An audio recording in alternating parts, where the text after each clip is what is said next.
To make a pamphlet stitch sketchbook, you'll need paper for the cover and pages, a pencil, needle, ruler, thread or floss, and scissors.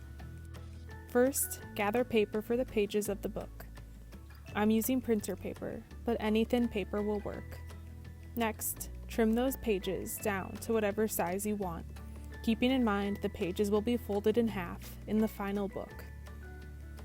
When the pages are the size you want, trim the paper you are using for the cover to the same size. I'm using a brown paper bag for my cover, but any paper, like construction paper, newspaper, or even junk mail would work.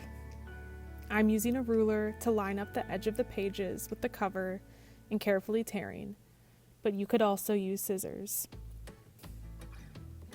Now that the cover and pages are the same size, fold each in half, being sure to line the edges up.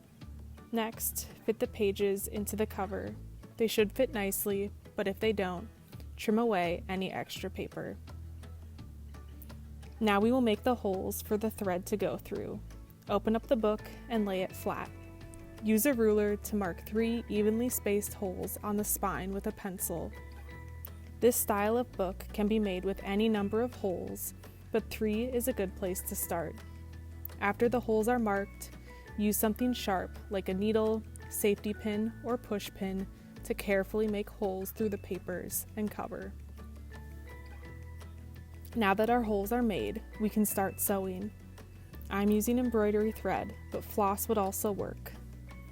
First, get the correct length of thread by measuring the thread against the spine of the book 3 times.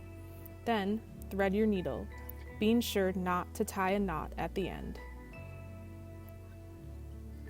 Start the binding by entering from the inside to the outside of the middle hole. Leave 2 inches of extra thread on the inside to tie a knot at the end.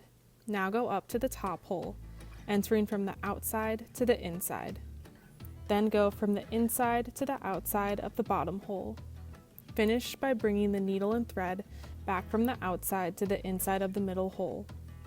When you get back to the beginning, tie the first thread to the end thread and trim any excess.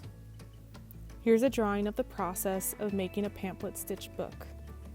Feel free to pause the video at this point while making your book. The solid lines mean the thread goes on the outside of the book, and the dotted lines mean the thread goes on the inside.